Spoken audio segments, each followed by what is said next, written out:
আল্লাহ পাকের ইবাদত বেশি বেশি করো। আমরা তো মসজিদে যখন যাই, নামাজ পড়ার জন্য যখন যাই, তাড়াহুড়া করি। আমরা দোকানে গেলে আমাদের এত তাড়া নাই, বাজারে গেলে এত তাড়া নাই, কোথাও আড্ডার মধ্যে বসলে এত তাড়া নাই। একমাত্র তাড়াহুড়া হলো নামাজের বেলায়, সেজদার বেলায় তাড়া, সূরা কেরাত পড়ার বেলায় আমরা তাড়া করি। কিন্তু বান্দারে, তুমি তো জানো না এই সূরা কেরাত কত দামি, তুমি তো জানো না এই রুকু কত দামি, তুমি তো জানো না এই সিজদা কত দামি। তুমি রুকুর মধ্যে বলো সুবহান রাব্বিয়াল আলা, সিজদার মধ্যে বলো সুবহান রাব্বিয়াল আলা, রুকুর মধ্যে বলো সুবহান রাব্বিয়াল আযীম, সিজদায় বলো সুবহান রাব্বিয়াল আলা। আমার আল্লাহর প্রশংসা করো, আমি আল্লাহর ইবাদত করো। আল্লাহ পাক বলতেছে, বান্দা বান্দি যখন আমাকে সিজদা দেয়, আমি আল্লাহ পাক ওই বান্দার প্রতি, ওই বান্দির প্রতি এত খুশি হয়ে যায়, বান্দা সিজদার থেকে মাথা উঠাইবার আগে আমি আল্লাহ পাক ওই বান্দা বান্দির গুনাহগুলো মাফ করে দে। আল্লাহর কাছে সবচেয়ে বড় প্রিয় হলো আল্লাহর ইবাদত বندگی করা, আমার আল্লাহরে বেশি বেশি সিজদা দেওয়া। আমরা একমাত্র সিজদা দেই কাকে? একমাত্র সেজদা আল্লাহর জন্য, এছাড়া দুনিয়ার অন্য কারো কাছে আমরা কপাল দেই না, সেজদা দেই না। ও মুসলমান, খেয়াল করো, সূরা ফাতিহা যখন বলো, কি বলো? আলহামদুলিল্লাহি রাব্বিল আলামিন। এখানে একটু থামাও। তুমি আল্লাহর জন্য ইবাদত করতেছো, আল্লাহ নামাজ পড়তেছো, এই যে সূরা ফাতিহা তাড়াহুড়া করে তুমি পড়িও না, আস্তে আস্তে তুমি পড়ো। বান্দার মেরাজ হচ্ছে আল্লাহর সাথে, বান্দা বান্দি এখন কথা বলতেছে আল্লাহর সাথে। তুমি বললা আলহামদুলিল্লাহি রাব্বিল আলামিন, আমার আল্লাহ বলে বান্দা থামো, ও বান্দি তুমি থামো, আমি আল্লাহর সাথে তোমার এখন কথা হচ্ছে। তোমরা এখন আমি আল্লাহর সাথে কথা বলতেছ, আমি আল্লাহর সাথে যেহেতু কথা বলতেছ, আমি আল্লাহর পক্ষ থেকে জবাব নিয়ে যাও। তুমি যখন বললা আলহামদুলিল্লাহি রাব্বিল আলামিন, সমস্ত প্রশংসা একমাত্র আল্লাহ তাআলার জন্য। আল্লাহ বলে বান্দা থামো।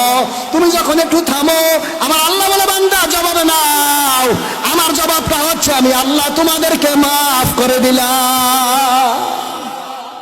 এইভাবে আলহামদুলিল্লাহি রাব্বিল আলামিন একটু থামবেন, আর রহমানির রহিম থামবেন। এইভাবে থেমে থেমে যখন সূরা কেরাতগুলো পড়বেন, তাসবিহগুলো যখন আস্তে আস্তে পড়বেন, যখন ধীরস্থিরভাবে আদায় করবেন, সুবহান রাব্বিয়াল আযীম থামেন, সুবহান রাব্বিয়াল আলা থামেন। এইভাবে আমার আল্লাহ বলে, ও বান্দা একটু তুমি থামো, একটু তুমি থামো, একটু তুমি আস্তে আস্তে বলো। আমি আল্লাহর সাথে এখন প্রেম হচ্ছে, আমি আল্লাহর পক্ষ থেকে জবাব নাও। তুমি বললা সুবহান রাব্বিয়াল আলা, আমি আল্লাহ তোমার এই ডাকের জবাবে জবাব দিলাম, উত্তর দিলাম। বান্দারে, ও বান্দি, আমি আল্লাহ তোদেরকে মাফ করে দিলাম। পৃথিবীতে সবচেয়ে বড় চোর ওই ব্যক্তি, যেই ব্যক্তি নামাজের সূরা কেরাত তাসবিহ তাহলিল চুরি করে। পৃথিবীতে সবচেয়ে বড় চোর ওই ব্যক্তি, যে ব্যক্তি রুকু সাজদা চুরি করে। আমরা ছটপট ছটপট করি নামাজ পড়ার জন্য।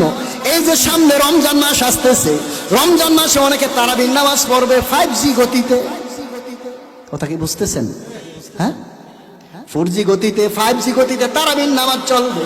কোন মসজিদের আগে কোন মসজিদের মুসল্লিদের নামাজ শেষ হয়ে যায়, কমিটিরা বলবে, উম্মুকে বলবে, তুম্মুকে বলবে, হুজুর বেকির পশ্চিম পাড়া মসজিদের মুসল্লিরা বাইর হইয়া দোকানে পাটে চা খাইতেছে, চুরির মানুষরা বাইর হইয়া গেছে, আমগো মসজিদে শুধু নামাজটা দেরিতে হয়। এখন শুধু কম্পিটিশনের বাজার, কোন মসজিদের আগে কোন মসজিদের মুসল্লিরা বের হবে।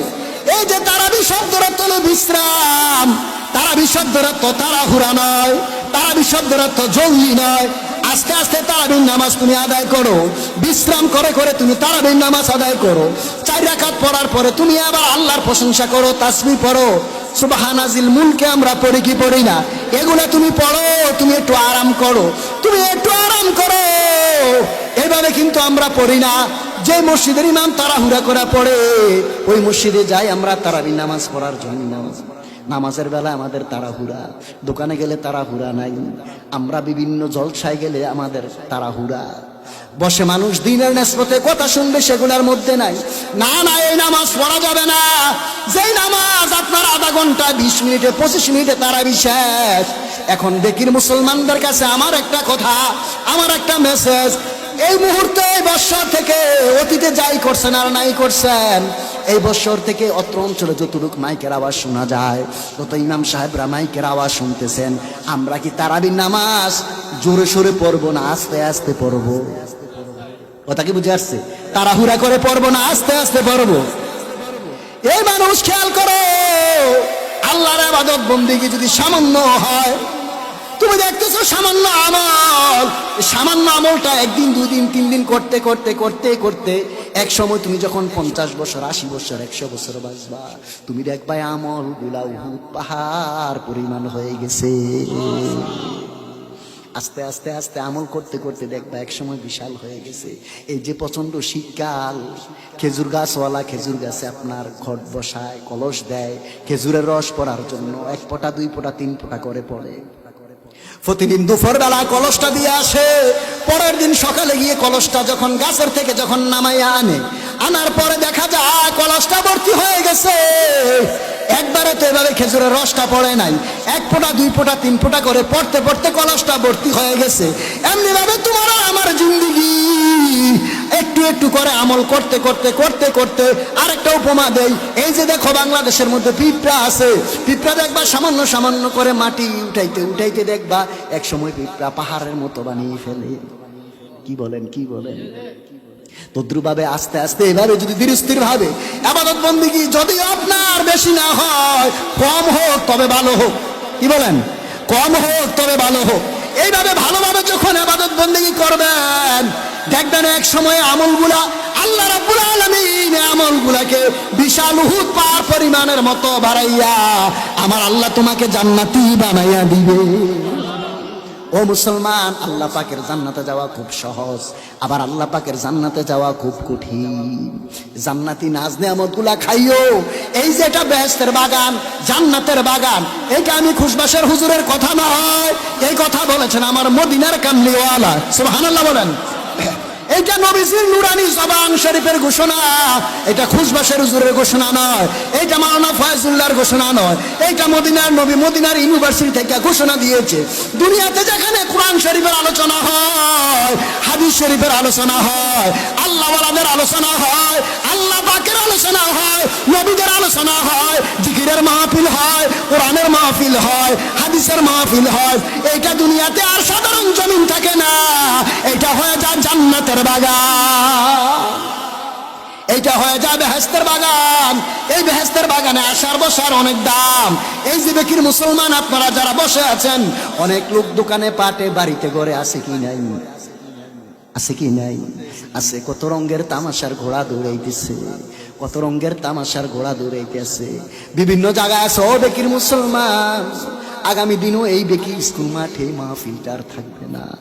গতকালকে এটা ছিল স্কুলের মাঠ, আগামী দিনে এটা হবে স্কুলের মাঠ, কিন্তু আজকে হয়ে গেছে জান্নাতের বাগান। কি হয়ে গেছে? কি হয়ে গেছে? এটা জান্নাতের বাগান। এই বাগানের বড় দাম। আল্লাহ নবী সরকারে তো আলম বলে, উম্মত কেউ যদি জান্নাতের বাগানে বসে কোরআন এবং হাদিসের আলোচনা শুনে, তাহলে তোমার আমল নামায় কেমন হবে জানুনি?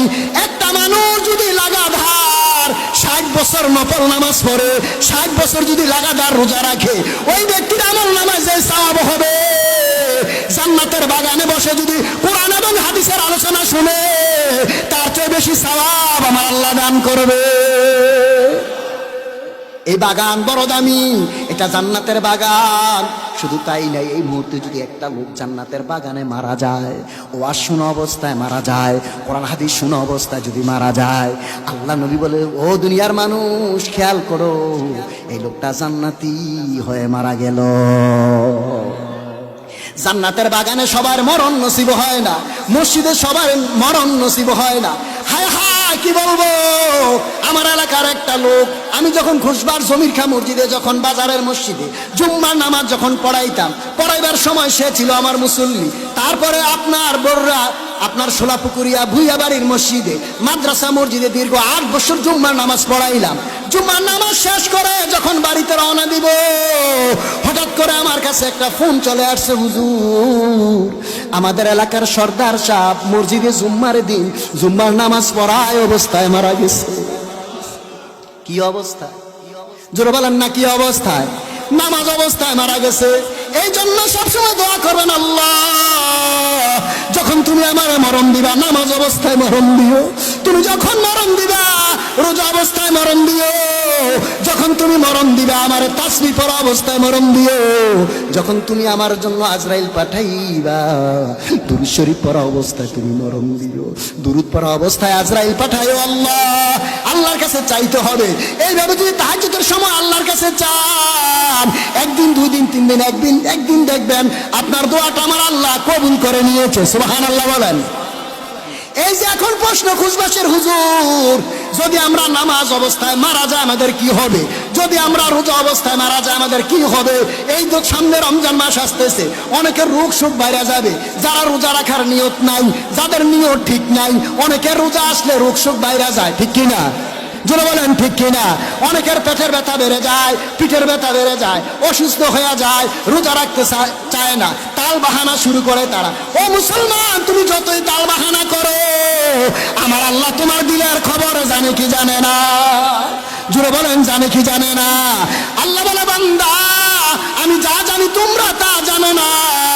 ক্বালা ইন্নী আ'লামু মা লা তা'লামুন। আল্লাহ যা জানে বান্দা জানেনি। আল্লাহ কেমন? আল্লাহ জানেননি। ইন্নাল্লাহা আলা কুল্লি শাইইন কাদির। আল্লাহ সর্বশক্তিমান। কোন বান্দা বান্দি যদি নামাজ অবস্থায় মারা যায় লাখ লাখ বৎসর কোটি কোটি বৎসর কবরে থাকবে। কবরের জিন্দেগি বড় ভয়াবহ। যারা বৎকার কবর একটা চাপ মারবে গো, আরে এমন জোরে তোমাকে চাপ মারবে শরীরের হাড্ডিগুলো বুসিতে পরিণত হয়ে যাবে। কত কান্নাকাটি করবা, দুনিয়াতে আসার আর সুযোগ নাই। ওই দিন বলবো, আল্লাহ আবারও দুনিয়াতে পাঠাও, আমরা নামাজ পড়বো, আমরা রোজা রাখবো। আর যদি তুমি নেককারওয়ালা হও, কবরে তোমাকে যখন চাপ মারবে, আমরা যখন দিনের বেলা কোনো কাজকর্ম করি, কাজকর্ম করার পরে যখন আমাদের শরীরটা ব্যথা করে, শরীরটা যদি আমরা অসুস্থ হয়ে যায়, ঘরের বিবি যদি আমাদের শরীরটার মধ্যে আরাম দেয়, শরীরটা যদি আমাদের টিপে দেয়, শরীরটার মধ্যে আরাম দিলে আরাম পাইয়া ঘুমাইয়া যায়। ও মুসলমান, খেয়াল করো, নেককারওয়ালা যারা, আল্লাহওয়ালা যারা, তাদেরকে যখন কবরে চাপ মারবে গো, ঘরের বিবি আরাম দিলে যেমনি ভাবে ঘুমাইসা যায়, এক চাপে সে ঘুমাইয়া যাবে, এক ঘুমে কিয়ামত পর্যন্ত। কোন সময় পর্যন্ত? এই যে নামাজ অবস্থায় তুমি তো নামাজ পড়লা না, তুমি না যাই হাসরে উঠবো তাসবিহ পড়া অবস্থায়। নামাজ অবস্থায় যদি মারা যায় হাসরে উঠবো নামাজ অবস্থায়। রোজা অবস্থায় যদি মারা যায় হাসরে উঠবো রোজা অবস্থায়। দুরূদ পড়া অবস্থায় যদি মারা যায় হাসরে উঠবো দুরূদ শরীফ পড়া অবস্থায়। কোরআন শরীফ তেলাওয়াত করতে করতে যদি মারা যায় হাসরের মাঠে উঠবো কোরআন তেলাওয়াত অবস্থায়। একটা মানুষ, ও মুসলমান খেয়াল করো, রোজাদার ওয়ালার কি দাম, নামাজি বান্দা বান্দির কি দাম খেয়াল করো। তুমি যে কবরে থাকবা লাখ লাখ বৎসর, আল্লাহ নবী হাদিসে বলে কিয়ামতের আগে আর কোনো পুরুষ নাই, আর কোনো মহিলা নাই, মানুষের মধ্যে শুধু মানুষ আছে একজন। কয়জন? জোরে বলেন কয়জন? একজন মানুষ আছে, আর কোনো মানুষ নাই। একজনই আছে, তারপরে আর কোনো মানুষ নাই।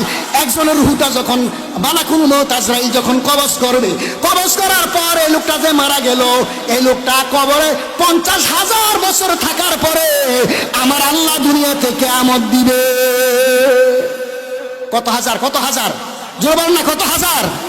50,000 বছর। তাহলে বলেন তো কিয়ামত কাছে না দূরে? জোরে বলেন কাছে না দূরে? কিন্তু কিয়ামতের আলামত আইসা গেছে, আস্তে আস্তে আসতে আছে, দিন দিন খুব কঠিন হয়ে আসতেছে।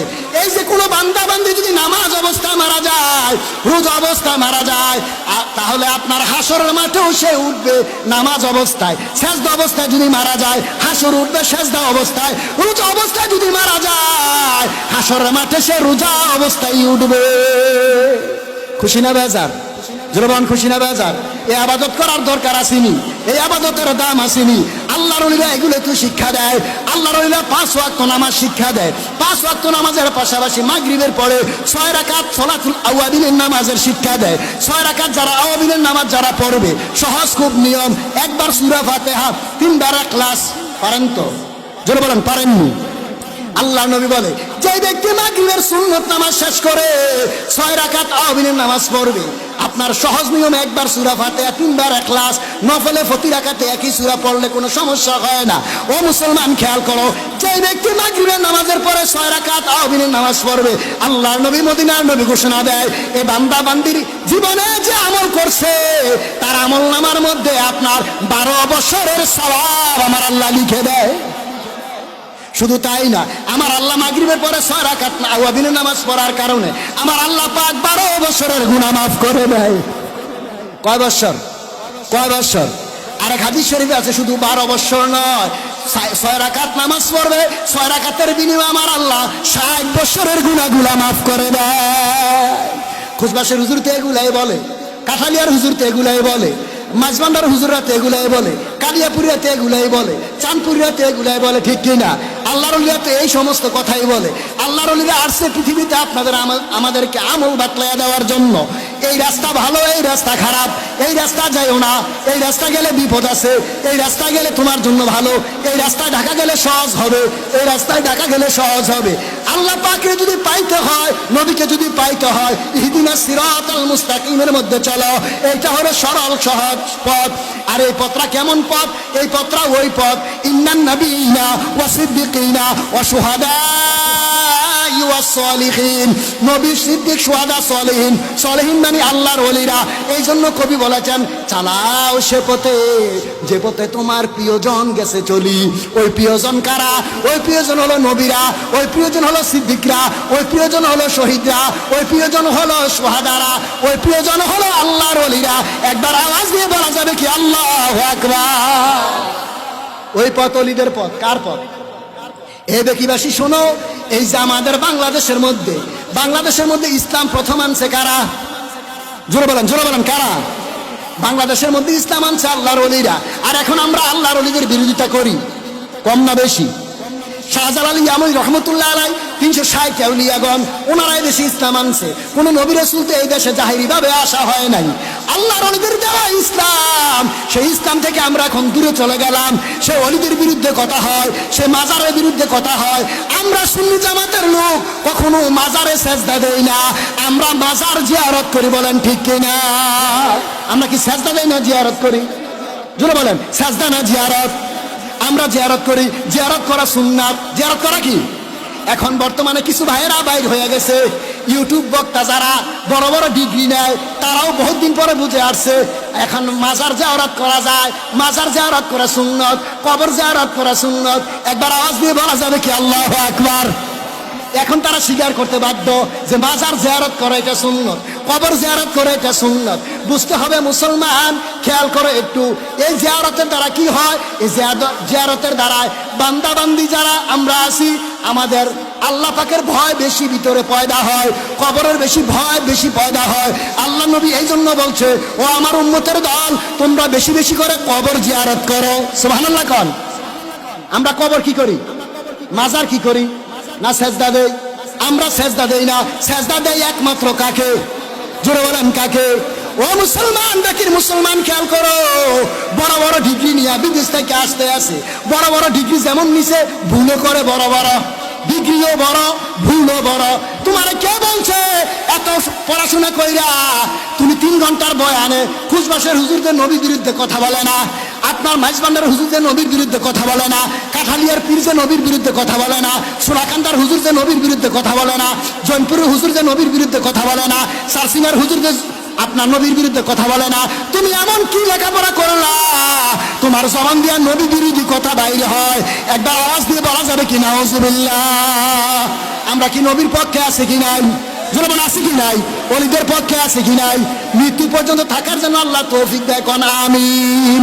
তোমাকে কে বলেছে এত বড় বড় ডিগ্রি নেওয়ার জন্য? আবার ভুলও করো বড় বড়।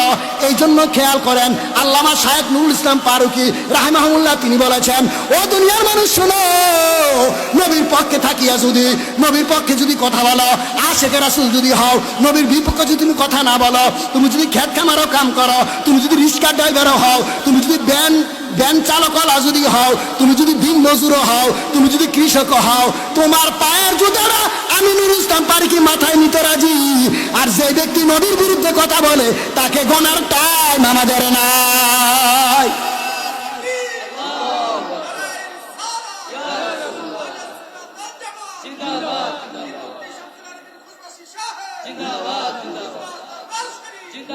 ও বেকির মুসলমান, আমরা কি নবীর পক্ষে থাকবো না বিপক্ষে? নবীর পক্ষে যারা অলির পক্ষেই তারা, অলির পক্ষে যারা নবীর পক্ষে তারা। আল্লাহর অলিগণ নবীদের পক্ষে, অলিরা কার পক্ষে? নবীদের পক্ষে। এই দেশে ইসলাম আনছে আল্লাহর অলিরা, তাদেরকে ভুলে গেলে চলবে না। একটা কথা গ্রামের ভাষা আছে, ফিন্নি খাইলা কার দ্বারা মোল্লা চিল্লানা। কি বলেন, কি বলেন? ফিন্নি খাইলা কার দ্বারা মোল্লা চিল্লানা। আজ অলি বিরোধী কথা বলো, আজ নবী বিরোধী কথা বলো। 1450 বছরের মাঠ, আল্লাহর অলিদের মাঠ। অলি আল্লাহগণ ইসলাম প্রচার করেছে, তাদের পথে পথে আমরা আছি। তারা মিলাদ শরীফ পড়েছে, আমরা মিলাদ শরীফ পড়ি। তারা শবে মেরাজ করেছে, আমরা শবে মেরাজ করি। তারা ঈদে মিলাদুন নবী করেছে, আমরা ঈদে মিলাদুন নবী করি। তারা আপনার শবে বরাত করছে, আমরাও শবে বরাত করি। তারা লাইলাতুল কদর করেছে, আমরাও লাইলাতুল কদর করি। তারা কোরআন খতম করেছে, আমরাও কোরআন খতম করি। তারা তাসবিহ তাহলিল পড়েছে, আমরাও তাসবিহ তাহলিল পড়ি। তারা মাগরিবের পরে 6 রাকাত তাওয়াবিন পড়েছে, আমরাও পড়ার চেষ্টা করি। তারা রাতে তাহাজ্জুদ পড়েছে, আমরাও পড়ার চেষ্টা করি। তারা ইশরাক পড়েছে, আমরাও পড়ার চেষ্টা করি। তারা কোরআন তেলাওয়াত করেছে, আমরাও করার চেষ্টা করি। তাহলে এই কাজগুলো তারা ভালো করছে না খারাপ করছে? জোরে বলেন, ভালো না খারাপ? আপনার তো একটা বিবেক আছে, জ্ঞান আছে, আপনি তো জ্ঞান দিয়ে বুঝতে পারবেন কোন ব্যক্তি কোন পথে আছে। একটা মানুষের নমুনা দেখলে বোঝা যায়, চেহারা দেখলে বোঝা যায়, তার বডি দেখলে বোঝা যায় কোন লোক আমলি কোন লোক বেআমলি। কথা বলেন না, কথা বলেন না? কোন লোক নেককার কোন লোক বদকার চেহারা দেখলে চিনা যায় কিনা? চিনা যায় না? আমি খুশবা সুজুর বলে গেলাম, দুনিয়া থাকতে বোঝা যায় কোন লোক বেহেশতি কোন লোক দুজকি। আমি খুশবাসী বলে গেলাম, দুনিয়া থাকতেই বলা যায় কোন লোক বেহেশতি কোন লোক দুজকি। কেমনে বুঝবেন? বুঝার কতগুলা নমুনা আছে। একটা লোক আল্লাহর নবী বলেন, যে লোকটা দেখবা জিকির করতে করতে, কোরআন তেলাওয়াত করতে করতে, আমল করতে করতে, নামাজ রোজা করতে করতে যদি এই লোকটার মৃত্যু হয়, উম্মতরে মনে করবা এই লোকটা জান্নাতি লোক। জোরে সরে কন্যা সুবহানাল্লাহ। আমল করতে করতে যদি একটা লোক মারা যায়, দেখবা এই লোকটা জান্নাতি লোক। সুবহানাল্লাহ কোন? তাহলে আমরা এগুলা করতে রাজি আছি কি নাই? তাহলে 1 নম্বরে আমল করা অবস্থায় যদি দেখো কোনো লোক মারা গেছে, মনে করবা সেই লোকটা জান্নাতে লোক। তার চেহারাটা হবে কেমন জানো? তার শরীরটা হবে তুলতুলে নরম, তার শরীরটা থাকবে তুলতুলে নরম। চেহারাটার মধ্যে চেহারাটা পশা হয়ে যাবে, কালো হইলো চেহারাটা পশা হয়ে যাবে। গ্রামের একটা ভাষা আছে, কোনো লোক যদি মারা যায় অনেকে বলে দেখ শুনি তার চেহারা কত সুন্দর হয়েছে, মনে হয় যেন তার চেহারার মধ্যে কাঁচা হলুদ বেটে দিয়েছে। কি বলেন, কি বলেন? এমন যদি বুঝো ঘুমটা গেছে এমন যেন ডাক দিলে জবাব দিবে, ঘুমটা গেছে এমন যদি ডাক দিলে মনে হয় যেন জবাব দিবে, এমন যদি মনে হয়, তার চেহারাটা যদি উজ্জ্বল হয়, সে যদি আমল অবস্থায় মারা যায়, তার শরীর যদি ঘাম দেয়, শরীরটা যদি তুলতুলে হয়, নরম হয়, তাহলে মনে করবে লোকটা জান্নাতি হয়ে মারা গেল। কি হয়ে মারা গেল? তাহলে জান্নাতি লোক দুনিয়া থেকে চিনা যায়নি। জোরে বলেন, চিনা যায়নি? চিনা যায়। এই নমুনাগুলো পাইলে বুঝবা লোকটা জান্নাতি হয়ে মারা গেল। সুবহানাল্লাহ বলেন। আমাদের জান্নাতের প্রয়োজন, আমরা জান্নাত ভিক্ষা চাই। আমরা নামাজের পরে আদায় করি আল্লাহুম্মা আজরিনি মিনান নার। কয়বার? কয়বার? কথা না, কয়বার? 7 বার জাহান্নাম থেকে আমরা ফানা চাই। আল্লাহুম্মা ইন্না নাসআলুকাল জান্নাহ। কয়বার? 8 বার। এগুলো আমল করার দরকার আছে, এটা পড়তে হবে 8 বার। আল্লাহুম্মা আজরিনি মিনান নার 7 বার। কয়বার? 7 বার। কেউ যদি আপনার ফরজ নামাজ পড়িয়া কেউ যদি আল্লাহুম্মা আজরিনি মিনান নার 7 বার পড়ে, আমার আল্লাহ 7টা দুজক তার জন্য হারাম করে দেয়। কেউ যদি 8 বার বলে আল্লাহুম্মা ইন্না নাসআলুকাল জান্নাহ, 8 বার যদি পড়ে, আমার আল্লাহ পাকের 8টা বেহেশত তার জন্য ওয়াজিব হয়ে যায়। এগুলা দরকার আছে কি নাই? এগুলা করবেন, খুব সহজ আমল। কি? খুব সহজ আমল। এগুলা করা অবশ্যই দরকার, এগুলা করার দরকার আছে। ও মুসলমান, শুধু তাই না, দৈনন্দিন কত কাজ করি, টেলিভিশনের সামনে কত সময় দেই, বাজারে কত সময় দেই, দোকানে পাটে কত সময় দেই, কিন্তু একটা আমল আমি বলে গেলাম, দাঁড়ানো অবস্থায় যদি কেউ এই আমলটা করে, বসার আগে আগে আমার আল্লাহ তারে মাফ করে দেয়। বসা অবস্থা যদি এই আমল করে, দাঁড়াইবার আগে আগে আমার আল্লাহ তারে মাফ করে দেয়।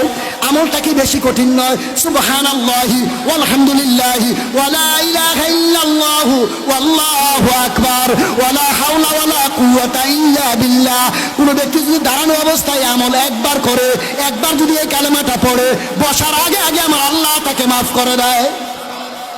বসা অবস্থা যদি কেউ একবার এটা পড়ে, সুবহানাল্লাহি ওয়ালহামদুলিল্লাহি ওয়ালা ইলাহা ইল্লাল্লাহু আল্লাহু আকবার ওয়ালা হাওলা ওয়ালা কুওয়াতা ইল্লা বিল্লাহ, বসা অবস্থায় আমল করলে দাঁড়াইবার আগে আগে আমার আল্লাহ তারে মাফ করে দেয়। আমলটা খুব সহজ না কঠিন? জোরে বলেন, সহজ না কঠিন? একটু খুব খেয়াল করে শুনেন। তারপরে আসেন 20 লক্ষ নেকির দোয়া। দৈনন্দিন কত গুনাহ তো আমরা করি। আমরা এখানে যারা আছি, আমরা আমাদের গুনাহ আসেনি? আসেনি? আসেনি না? মনে হয় সবাই অলি। অলিরও তো গুনাহ আছে। অলিরও কি আছে? অলিদেরও গুনাহ হয়, অলিদেরও গুনাহ হয়। বুঝতে হবে মুসলমান, খেয়াল করেন। কিন্তু অলিরা আমলের দ্বারায়, তওবার দ্বারা আমার আল্লাহ তাদেরকে মাফ করে দেয়। সুবহানাল্লাহ বলেন না? একমাত্র গুনাহ নাই নবীদের। কাদের? আল আম্বিয়াউ মাসুমুন, নবীরা কি নিষ্পাপ না? নবীদের গুনাহ আছে। ওই পন্থীর মতো বলবেন, নবীকে আপনি জন্মের তাইকা আপনি দুষ্টুটি মুক্ত নয়। নাউজুবিল্লাহ বলেন না? এই আকীদা রাখা যাবে নাকি? বলবেন, এই আকীদা রাখা যাবে নাকি? নবীদের কোনো গুনাহ আছে নাকি? নবীরা দোষ ত্রুটি মুক্ত। সুবহানাল্লাহ কোন? নবীরা দোষ ত্রুটি মুক্ত। তাহলে আপনার মুখ দিয়ে বলেন আর অন্তর দিয়ে করেন, আর যদি তল্লাশি করেন, তাহলে আপনার ঈমান চলে যাবে। কি চলে যাবে? ঈমান চলে যাবে। নবীর বিরুদ্ধে কথা বললে কিন্তু ঈমান চলে যায়। আপনি নামাজ কম পড়ছেন, আপনি গুনাহগার। রোজা কম রাখছেন, আপনি গুনাহগার। আপনি দুরূদ কম পড়ছেন, আপনি গুনাহগার, অসুবিধা নাই। দান কম করছেন, আপনি গুনাহগার। কিন্তু মনে রাখবা, গুনাহগারকে আমার আল্লাহ মাফ করে দিবে, আমার নবীজি শাফায়াত করবে। কিন্তু তুমি যদি নবীর বিরুদ্ধে কথা বলো, তুমি আর গুনাহগার নয়, তুমি হইলা কাফের। তুমি কে? তুমি কে? কাফের। কারণ আমার নবীজি কাফের কি সুপারিশ করবে না, আমার নবী মুনাফিকের সুপারিশ করবে না। আমার নবীর একমাত্র শাফায়াত হবে গুনাহগার উম্মতের জন্য। কার জন্য? কার জন্য? গুনাহগার উম্মতকে আমার নবীজি শাফায়াত করবে। একদল আছে নবীর শাফায়াত মানে না।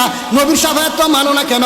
তুমি বলো নবীর শাফায়াত মানো না, কিন্তু মাদ্রাসায় যখন ছেলেরা ভর্তি করাও, হুজুর যখন বয়ান করছে, আপনার সন্তান যদি আলেম হয় তাহলে কি হবে জানেননি?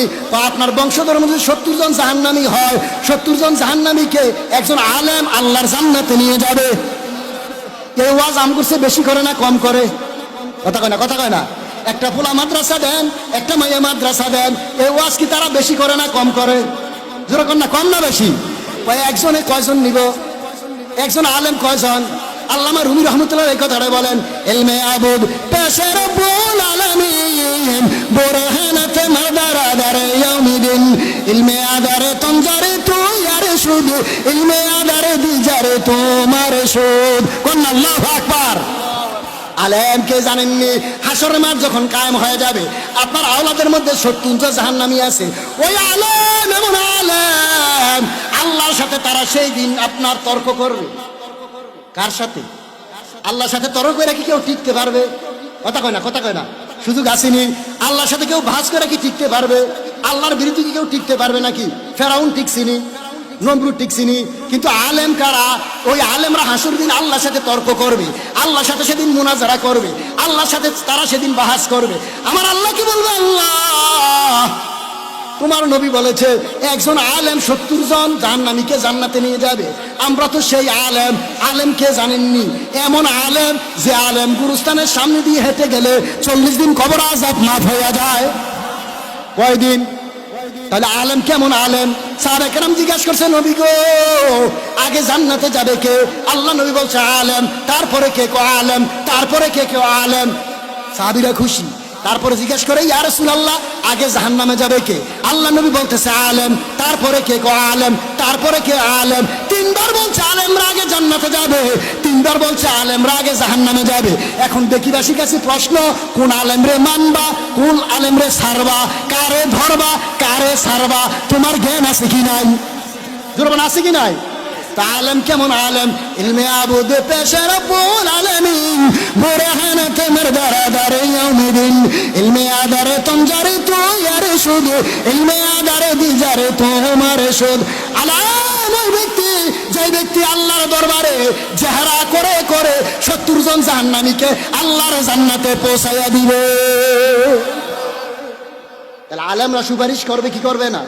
সে তো নবীর সুপারিশে মানে না, তাহলে তুই আলেম হয়েছিস কি? তুই আলেম নামের কলঙ্ক। কথা কয় না, সে আলেম না জালেম? আলেম না জালেম?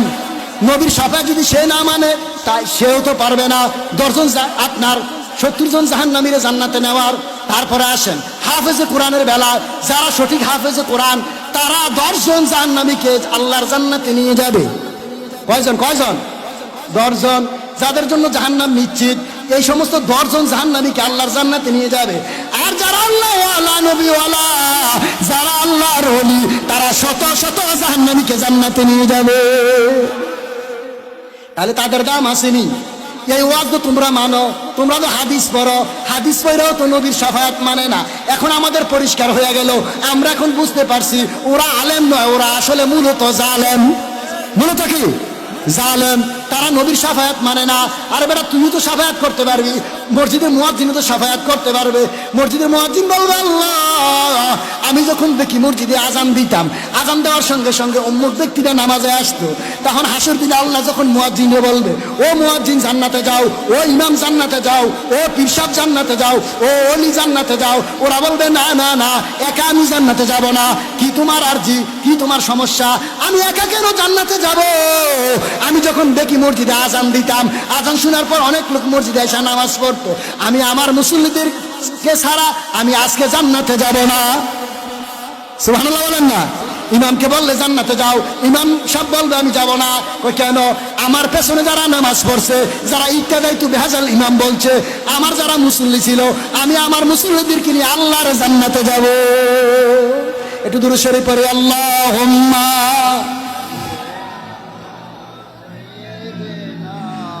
মাওলানা মুহাম্মদ ওয়া আলা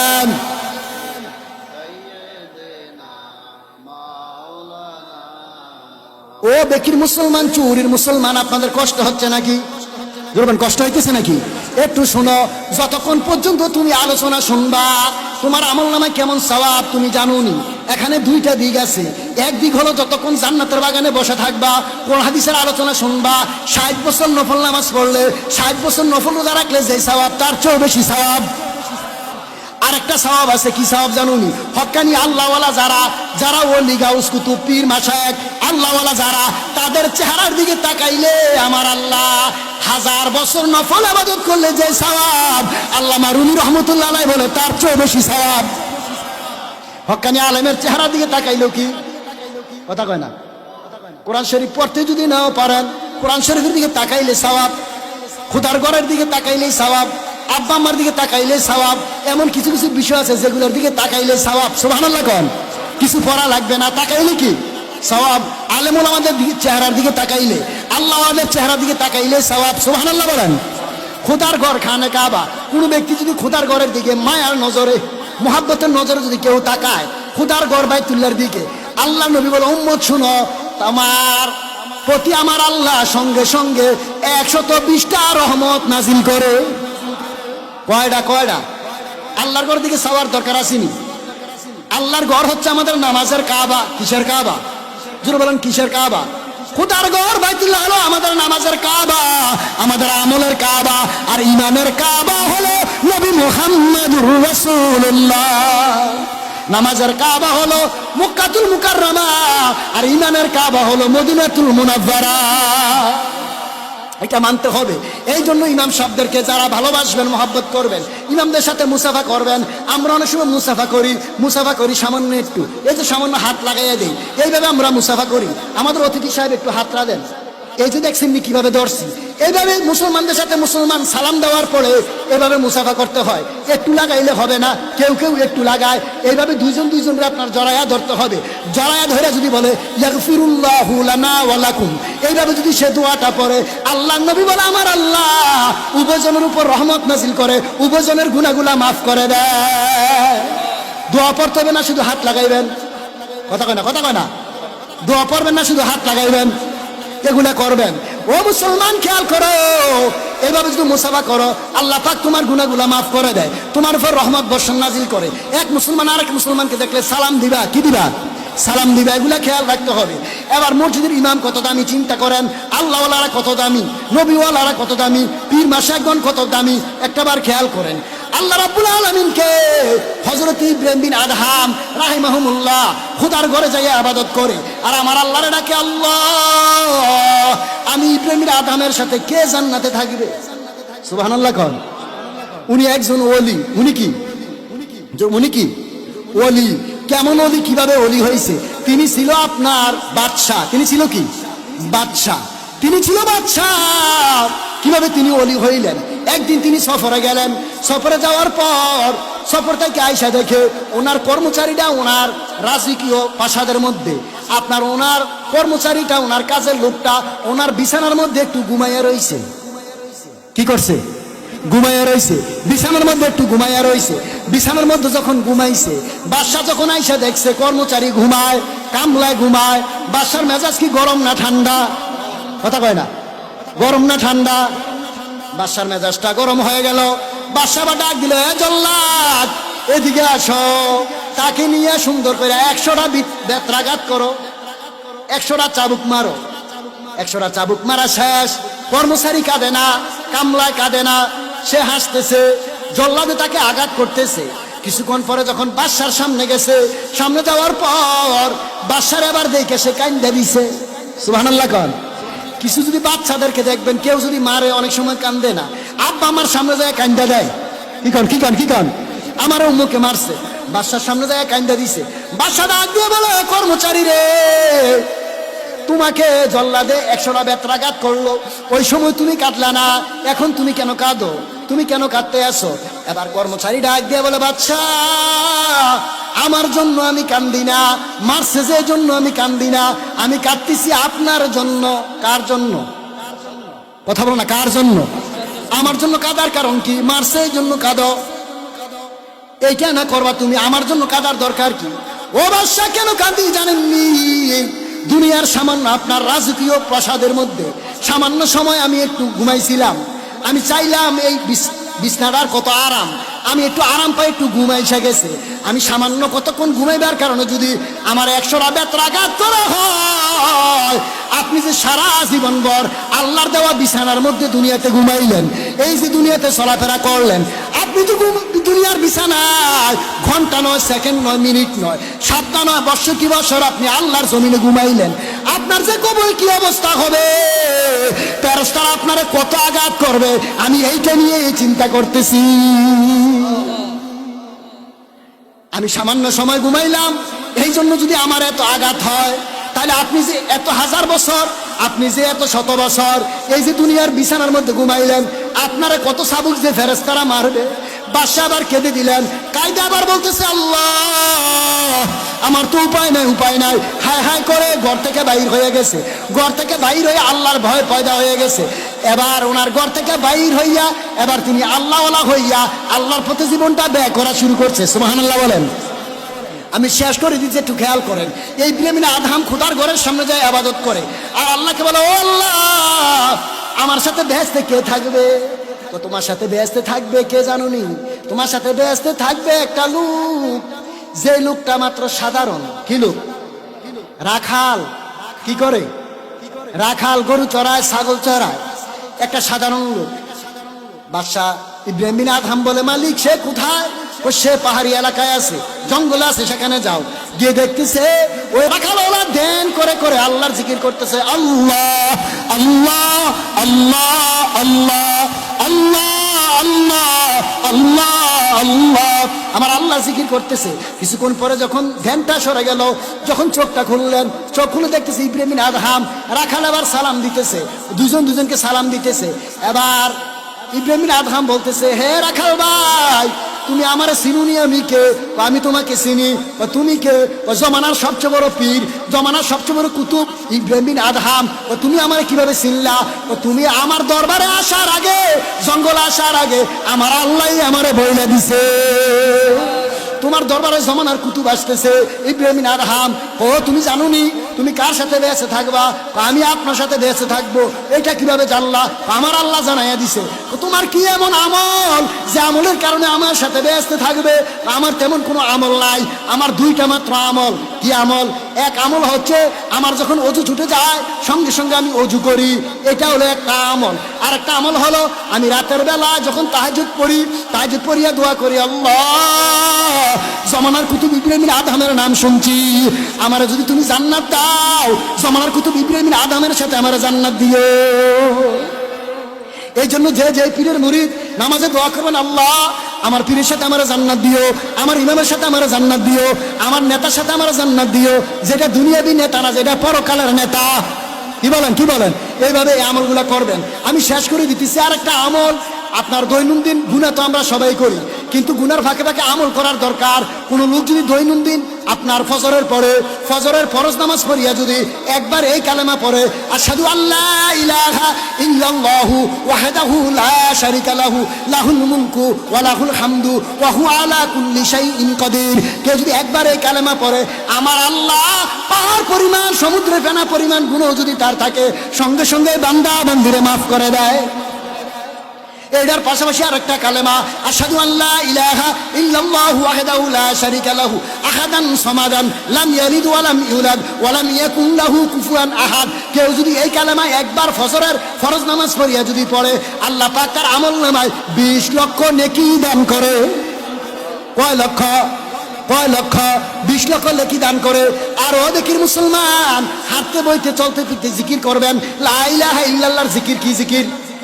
আল্লাহ নবী বলছে, যারা হাঁটতে বইতে চলতে ফিরতে লা ইলাহা ইল্লাল্লাহর জিকির করে, যদি কেউ জিব্বাটাকে তাজা রাখে, জিব্বাটাকে যদি ভিজা রাখে, আল্লাহ নবী বলে, ও উম্মত শোনো, মারা যাওয়ার আগে কালেমা নসিব হয়ে তোমার মরণ হবে। শুধু তাই না, তুমি বেহেশতি হইয়া, ওলি হইয়া কবরে যাবে। কন্যা সুবহানাল্লাহ। আমলগুলা সহজ না কঠিন? হাঁটতে বইতে চলতে ফিরতে বেশি বেশি নবীর উপর দুরূদ পড়বেন। দৈনন্দিন 1000 বার দুরূদ পড়বেন। 1000 বার দুরূদ পড়লে সময় লাগে 15 মিনিট, আমাদের 15 মিনিট, আপনাদের লাগবে 25 থেকে 30 মিনিট। 15 মিনিট যদি এই দুরূদ পড়ো 1000 বার, আল্লাহ নবী বলে, উম্মত শোনো, 5 ওয়াক্ত নামাজ যদি ঠিক রাখো, 5 ওয়াক্ত নামাজ ঠিক রাখিয়ে যদি তুমি 1000 বার দুরূদ পড়ো, আল্লাহর 8টা জান্নাতের মধ্যে কোন জান্নাতে থাকবা? মারা যাওয়ার আগে ওই জান্নাতটা না দেখা পর্যন্ত তোমার মরণ হবে না। আমরা দুরূদ পড়ে মরতে রাজি আছিনি। তাহাজ্জুদের নামাজের অভ্যাস করবেন। তাহাজ্জুদের সময় আল্লাহরে বেশি বেশি ডাকবেন। এই সময় আল্লাহরে একবার ডাকলে আল্লাহ জবাব দেয় 70 বার। কয়বার? কয়বার ডাক দিছেন? কয়বার জবাব আসবে? 70 বার। 4 রাকাত, 8 রাকাত, 12 রাকাত তাহাজ্জুদ পড়বেন। সূরা ইয়াসিন তেলাওয়াত করবেন। যদি কেউ তাহাজ্জুদের সময় সূরা ইয়াসিন তেলাওয়াত করে, আমার আল্লাহ কবরের জিন্দেগিতে যত বছর কবরে থাকবে, কিয়ামত পর্যন্ত সেই ব্যক্তি কবরে সূরা ইয়াসিন পড়তে থাকবে। কি পড়বে? সূরা। এই আমলগুলো করার দরকার আসেনি? আল্লাহ পাক যেন প্রত্যেকের কবুল করে। সকলে কোন আমিন। বেজার হয়েছেন নাকি? আগামী 28শে ফেব্রুয়ারি রোজ জুমাবার। জুমাবার ঐতিহ্যবাহী খুশবাস কাদরিয়া গাউসিয়া দরবার শরীফে, আমাদের দরবার শরীফে বাৎসরিক উরুস শরীফ, আপনাদের বেকির প্রত্যেকের দাওয়াত, সবার দাওয়াত।